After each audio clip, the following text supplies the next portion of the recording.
So I'm back in Speaker's Corner. It's been about a year with some good friends, and we're going to talk about, does money buy happiness? I always like to, on my channel, bring some value to people, make a difference to people's lives, not just make videos, and hopefully this helps people. So does money buy happiness?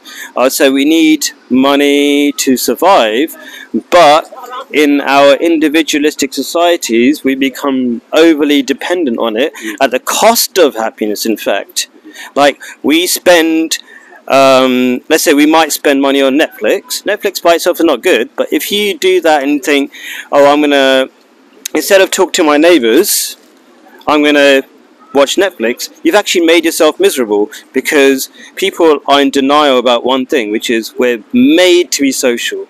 Like, loneliness is the biggest killer in London, despite there being now, what, 8 million people maybe? It's like growing all the time. So just my initial thoughts. I'll go. Do you want to say something a little bit? Just, I'm really interested. You always say something wise the few times you do say something. Go for it. I don't think. I think lack of money can bring sadness, but that's due to the system, kind of thing. But I don't think money in itself. Like, the more money you get, you want. It doesn't make you more happy. I don't think. Look at, like, Elon Musk. He just wants to make more money. So. And he says he's not happy, by the way. He tells us, everybody, that he's not happy. He said, you don't want to be me. So it's very interesting. Kind of possibly maybe the kind of the process of making money makes them happy, the power and stuff like that. But I don't think the money itself. Once you have that amount, that sort of money, I mean, what can you spend it on? Sure. And I don't think, I'm not saying Elon Musk is some evil kind of person. I think he, like you said, the process of doing things makes people happy, and having good goals makes people happy. You know, dopamine, you get dopamine by achieving high goals. Like, when I say high goals, like meaningful goals. And that's another weird thing that I'm trying to get across to people, is that psychologists have known for a really long time happiness comes from meaning, not just from having stuff. Like, meaning is like, oh, what's the point of what I'm doing? And it has to be good. It's just weird. It's not a religious thing, even though I'm religious. That's how we're built.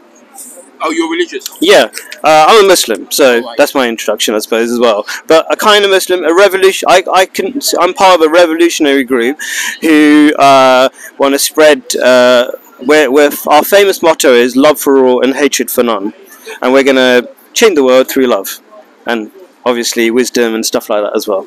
Anyway, so what are your thoughts? Does money buy happiness, or any comments on what we've said already? What I want to say is this: I think sometimes there's many different factors as to what, you know, brings happiness or brings sadness or brings loneliness. So when we talk about money specifically, what happens is the factors now come into it, which could be many factors. The type of person, their lifestyle, sometimes their diet, people around them, influences. You know, is this a person who likes materialistic things a lot, as opposed to a person that likes natural things more? So my experience of having, you know, a comfortable amount of money at one stage in my life was, yes, I could go out and buy things, and I didn't worry about paying bills and things like that, because I had enough money to pay the bills and do things like that. I could leave the heating on in winter time. I could have more than one car, motorbike, jewelry, things like that. Sometimes when we say have we got enough money, that's actually a vague thing. Like, do we need 2 cars? We probably need a lot less than we think we need. When I go to poorer countries, there are people who have got a fraction of what we have, but they're far happier because they're not dependent on the money. It's not a crutch for them. Do you know what I mean? And they're getting happiness through more healthy elements, which is through family, which is being put down in this country. It's like, oh, we don't need a wife, we don't need family. Actually, I think we do. Let me get back on what I was saying as well. I see your points there, but what it is this: I can only talk from my experience, and what I experienced is it's nice having money, but I also realized that I started buying things that I didn't need as well, and experimenting with things that weren't great for my soul. I started getting addicted to certain things, which again, wasn't really good for my soul. And that was sometimes through, when you have something, you want to just branch out and do different things with it, things you've never done before, and it can lead you down a slippery path, yeah, where sometimes you may not even come back from that path, yeah, possibly gambling and other things. Another thing is, when I had a lot of money as well, I realized that I was losing touch with other people around me. As to, I would go out and buy a camera for like £5,000, a Sony camera, mirrorless, and the lens would be about maybe £2,000. I'd buy it, and I'd realise, I don't even know how to operate it or really understand it, but I just bought it because I could. And then other people would see me with it, and they'd say, "Oh, that's a nice camera, all right? I want one of them." And I said, "So why don't you buy one?" Thinking that, just everyone can afford to buy that. So because I'm trying to make a quick video, I wanna, if you summarize, you made lots of interesting points. Would you agree that I'm gonna do an analysis on what you just said? When you have a lot of money, sometimes we make ourselves miserable in the process, and we compensate by buying crap we don't need, and we distance ourselves. Like people who buy to get the lottery, they say we don't need friends anymore. So we do two things: we what is the word I just said? Compensate. Or something like we're miserable and we're trying to overdo it, like by drinking alcohol and whatever. Distance ourselves from friends and things, you said as well. We don't as need well people no more. Yeah, that's what you said. Yeah. Cool. Right. And what do you want to share, Simon? Well, Uncle Simon. The brothers were saying earlier that the concept of money came from way back in the Babylonian times, and they realised back then, by using that idea of money, you could control people.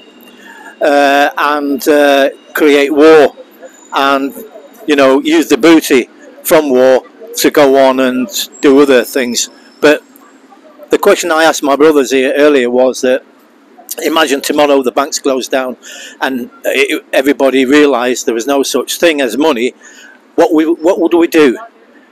What would the banks do if they suddenly realised there was no interest to be gained now because there was no such thing as money? What would happen to the system? How would they function? How would they operate? Where would they get the food from? Where would they get the water? They wouldn't be able to pay the gas. When you say they, are you talking about whole of society? Yeah, everybody. So what it boils down to is, should we be paying for gas and electric and water anyway? Because these things were given to us by our Creator. So we shouldn't be paying for anything, should we? So why have they gained this monopoly over everyone to make us pay into the system through this idea of interest? Yeah, that's a fascinating idea. That's an Islamic idea actually, because according to the Quran, there are basic needs: food, shelter, water, and I forget the fourth one. That's it. Food, yeah, shelter, these are things that were given to you on the land, by the land, equal ownership by society. So if governments are in charge, they can. Sure, things take money, like to create food, basic amounts of food, but you can use the wealth of, from the land. So let's say you had oil, you want to produce oil, and it comes from the land. That's equal ownership. You could gain some money from private companies, and they could do it for you, but some of that profit should go towards taking care of the people. They call it ether, energy. Energy is meant to be endless. Energy can't be destroyed. So there is ways when you're using energy, you're not really killing off energy to the way how they make out you are. What they do, what governments and people in charge have been doing all the time, they lie to you, just make you fear and say, "Oh, this is running out, that's running out. We're going to have to put prices up because if you don't, everyone's going to use it and soon there'll be no more." Energy does require effort. It's not that it just comes by itself. Be built, but there's many ways of using renewable energy, which they talk about now. Yeah, which the prices could come down if they wanted to. But what it is, it's like the cure for cancer. they now are coming up with this thing where they're getting gold out of electronics by using cheese, certain cheese, to pull the gold out. Yeah, because these people spend decades in labs doing experiments. That they could have used these experiments long time ago and found a cure. But as we know, the money's not in the cure; it's in the drugs, isn't it? That's how it works. Interesting. Yeah, drugs is a big con, isn't it? Because what the drugs do a lot of times is poison you more. Yeah, I agree. yeah. So they push all these things about, they want to get in a cure for cancer. But I want to stick on money. Does money buy happiness? Finish this bit. And it's linked. The incentive is But money. your diet, yeah. But the diet they push on you as well. They still allow all these big corporate companies to put all their junk food advertising on the. So what they're doing, they're confusing you. Yeah. Sure. So I want to. Some people might. I don't want to make this video too long, but some people will say that, oh, you're anti-money, anti-capitalism, all this kind of stuff. I want to make it clear. I'm not anti. People have put a lot of meanings to connected to the word capitalism, right? My idea is that I agree with capitalism to the extent that you should have the right to own things, because that's the basic idea of capitalism, and you should have the right to trade it with other people. So you want capitalism with a small c then? Yes, exactly, right. I think so, No yeah. exploitation, No massive accumulation of massive wealth in some bank somewhere. All that extra wealth is redistributed back in the system, so everybody gets 3 meals a day, everybody's got shelter, everybody's got education, everybody's got free healthcare, everyone is comfortable, and there's enough wealth out there to actually do that. It's a matter of changing the mindset of those people who are in control. Will that ever happen? Change the system. What happens if you do change the system? What do you replace it with? So the Islamic system is a bit between socialism and capitalism. It says you have to meet the basic needs of people, not make them comfortable though. I think it's dangerous to be comfortable because then you just do nothing, right? Just give you the basics and make you work hard as well, but so you're not exploited.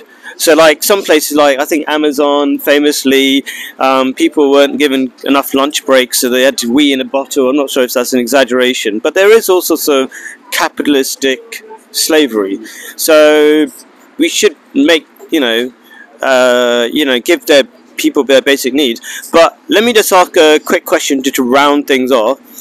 Do you believe in communism, which controls everything, including trade? And I'm going to quickly say why that's a dangerous thing. Because if you have a government, because that's essentially, you have to have some leader somewhere, right? That says you are going to be, I don't know, a programmer, and you have to, they control everything. It's not possible, humanly possible to do that. That's why you need individuals to figure things out between themselves. Who's going to do what, trade what. They might do it badly, and then they'll go out of business. That's kind of the natural way of things. So I'm going to quickly go around. Communism, do you think it's a good replacement or what? I don't think so. No, I'm a like mixed economy person. I think there's some things that the government should do. Particularly, I think housing. I think housing is the key thing. And then other things that the private sector would be better doing. But there's with all this technology and stuff, there's an interesting, there's a version of the future, not maybe in our lifetimes, but there's a version of the future where you don't need things. There's loads of maybe you just need a mobile phone, that's it. Or maybe not even that, maybe just a chip. Universal basic income. Yeah, I mean, I'm more into, I quite like the idea, I can't remember the version where everyone has housing and then they earn income for everything else. I think that would be a start. I think you agree with the Islamic system. Give people their basic needs and then let them carry on with the rest. Cool. Yeah, it's my experience, as I said to you. I was going out and buying things I didn't need. And sometimes it's called consumerism. You get all these things advertised to you. I had a BMW X5. I bought it when it was 7 years old. And when I had to go and get it serviced at Vauxhall BMW, the car was in good condition. It was 7 years old, full service history, diesel, 77 on the clock. We don't need all the detail. I don't remember anything about cars. What I'm saying to you is, though, they was trying to push another new one, a brand new one, onto me when I didn't need it. That's my point. what I'm saying is, these people are guilty of always trying to push things onto you that you don't need. And we're guilty of consuming it as well. But I said no. When they were trying to push a new one onto me, I said no. I didn't. Agreed. Good. Sometimes you Cool. have to. So, communism, yes or no? No. No. Cool. And your thoughts? Communism? Well, it's a flawed system, isn't it? Because if you Which have ones? communism, because what's happened in the past is anyone with initiative, a skill, a talent, these things are all taken away from them. Like if you're an author, an artist, a poet, a musician, you're basically locked up because those skills that you have got are not accepted. But what they do want, they want all those things to have a different version to fit into the communistic ethos. Yeah, thank you, narrative. So you've got to go along with it. But I'm also against capitalism with a big C, because I think. And how would you describe capitalism as a big C? Well, look at Amazon. Look at Elon Musk. These people have got that much wealth that they don't need all that wealth. That wealth should be ploughed back into education, national health service, looking after nature, preserving things, preserving people, and using that wealth against anti-war. Stopping the wars. So. What do you say about people who, like, I don't know if Elon Musk says this, but some people might say meritocracy means if you make money, you deserve it. I would say, just quickly, that according to Islamic idea, that Prophet Muhammad, peace be upon him, said that society rests on the weak and the poor. Because, like, for example, when we had COVID, we were all locked down, we were dependent on the dustbin men doing their jobs, and the nurses, all the weak people, they're the ones we clap for, right? And we don't realise how much we depend on them, and how much the rich often people don't realise. But if the money wasn't there, they wouldn't turn up to empty the bins. The police wouldn't turn up on the streets, because the motivation at the end of the day is the money. So you take the money out of the equation in the system. Who's going to turn up and go to work? Sure, but capitalism with a big C is exploiting poor people until they die, basically, which is not nice. Absolutely, I totally agree with what you said. That's why I'm advocating capitalism with a small c. Earn enough, basically, to fill your needs, and any excess, and I'm talking about excess now, it's got to go back into the system. Now, I know a lot of people are against that, but what is the alternative? Are we going to have an alternative where the money completely disappears? Then what happens? You won't need police, you won't need the army, you won't need the law courts, you won't need barristers. All these systems that are built on money will collapse. Well, it's interesting. Like when things get automated, like my friend James here was suggesting, we might not need money, but people still like to do things, be useful with their lives. So it's interesting. I think we're not really just born capitalists. We like to be useful. I like to wind up the conversation with something we just did here, which is about coffee. There's a study that if you buy coffee for somebody else, you actually you're happier than just buying it for yourself, and that shouldn't be surprising, because actually we just don't need more coffee. Like we're not starving, we're not thirsty. It was just an excuse to get together. You're doing it for somebody. Yeah, and what I want to bringing a bit of happiness into the man's soul. Oh, don't put it in. What about me? I know you, but my brother here said to me earlier, he likes to come and experience a bit of kindness, and we've done that for him today, and I hope it's resonated with you. True, that's a good point. I think, I agree, that's a really good point. Like, it all starts with us doing, instead of saying the world should be like this, and we discussed it like at a high level, but at the end of the day it begins with us. Bring me in quickly. Yes. This is my closing point here. I remember seeing this guy one time. He had this really nice car, and he said he can't enjoy the car because he hasn't got a woman to enjoy the car with, and it was a really expensive car. So sometimes when you have something, they say a house is not a home sometimes. If you haven't got someone else living there with to share it with. Human beings are social animals. Of course we are. I like that, because in the beginning you were saying you might be happier by yourself. Right? I like how you convince yourself out of everything you say. I was happy driving around my X5 BMW by myself. Don't take it back yet. Oh, come on. Last words, James. Oh, James. Oh God, don't put me on the spot. Okay. I don't know what to say. Oh, we're just having a bit of What have fun. you thought of the conversation? No, it's been nice. It's yeah, it's been nice, and thank you for the tea. You're welcome. Very welcome. All right. For the latte. Cool. No problem. Anyway, And the- I like how he calls everybody brother, which is what I love to do as well. Yeah, in the Middle East, everybody's called Akhi, which means my brother, and it's true. When we realise we're all human beings, to one part of one human family, it's a beautiful thing. And Yeah. what did Prophet Muhammad say about brotherhood? Tell us. I wonder. He said, well, one thing he said, and I think this is an interesting, maybe truth sideline, that when you believe in God, there's a verse of the Quran that says, hold fast to the rope of Allah, which means it's kind of like uses a lot of imagery. Hi, Claire. You can join in for a second if you like. We're just finishing off a video. It says hold fast to the rope of Allah, which means it's kind of trying to create an imagery of like there's a rope sent down by God, and that rope is wisdom basically. And if we hold fast to this religious idea, we actually become closer together as brothers. Wisdom, yeah.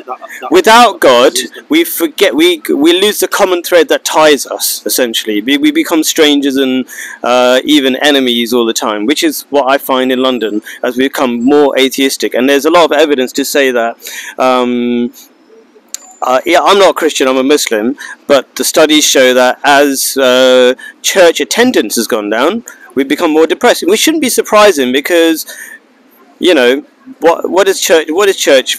In some ways, it's just bringing people together. I don't support like ideologies that don't make sense, but at least there was something good in there. We shouldn't throw it all away. Anyway, thank you very much for your time. I really appreciate it.